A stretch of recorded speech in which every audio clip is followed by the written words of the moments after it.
ವೇತನ ಹೆಚ್ಚಳ ಸೇರಿದಂತೆ ವಿವಿಧ ಬೇಡಿಕೆಗಳ ಈಡೇರಿಕೆಗೆ ಒತ್ತಾಯಿಸಿ ಸಾರಿಗೆ ನೌಕರರು ಮುಷ್ಕರವನ್ನ ನಡೆಸುತ್ತಿದ್ದಾರೆ. ಇದರ ಮಧ್ಯೆ ಮುಷ್ಕರ ರದ್ದು ಕೋರಿದಂತಹ ಪಿಎಎಲ್ನ ವಿಚಾರಣೆಯನ್ನ ಹೈಕೋರ್ಟ್ ಇವತ್ತು ನಡೆಸುತ್ತೆ. ಹೈಕೋರ್ಟ್ ದ್ವಿಸದಸ್ಯ ಪೀಠದಲ್ಲಿ ನಡೆಯಲಿದೆ ವಿಚಾರಣೆ. ಒಂದು ದಿನದ ಮಟ್ಟಿಗೆ ಮುಷ್ಕರವನ್ನ ನಡೆಸದಂತೆ ಹೈಕೋರ್ಟ್ ನಿನ್ನೆ ಸೂಚಿಸಿತ್ತು. ಅದರ ಹೊರತಾಗಿಯೂ ಇವತ್ತು ಮುಷ್ಕರವನ್ನ ಸಾರಿಗೆ ಸಂಘಟನೆಗಳು ನಡೆಸ್ತಾ ಇವೆ. ಈ ಕುರಿತಂತೆ ವಿಚಾರಣೆಯ ಸಂದರ್ಭದಲ್ಲಿ ಹೈಕೋರ್ಟ್ ಪ್ರಶ್ನೆ ಮಾಡುವ ಸಾಧ್ಯತೆ ಇದೆ.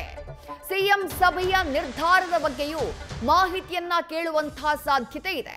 ನಿನ್ನೆ ಮುಖ್ಯಮಂತ್ರಿಗಳ ನೇತೃತ್ವದಲ್ಲಿ ಸಂಧಾನ ಸಭೆ ನಡೆದಿತ್ತು. ಅದಕ್ಕೆ ಸಂಬಂಧಪಟ್ಟ ಹಾಗೆ ಹೈಕೋರ್ಟ್ ಮಾಹಿತಿಯನ್ನ ಕೇಳಬಹುದು. ಎಲ್ಲಕ್ಕಿಂತ ಮುಖ್ಯವಾಗಿ ನಿನ್ನೆ ಸಾರ್ವಜನಿಕ ಹಿತಾಸಕ್ತಿ ಅರ್ಜಿಯ ವಿಚಾರಣೆಯನ್ನ ನಡೆಸಿದಂತಹ ಹೈಕೋರ್ಟ್ ಒಂದು ದಿನದ ಮಟ್ಟಿಗೆ ಮುಷ್ಕರವನ್ನ ಮುಂದೂಡುವಂತೆ ಸೂಚನೆಯನ್ನ ಕೊಟ್ಟಿತ್ತು.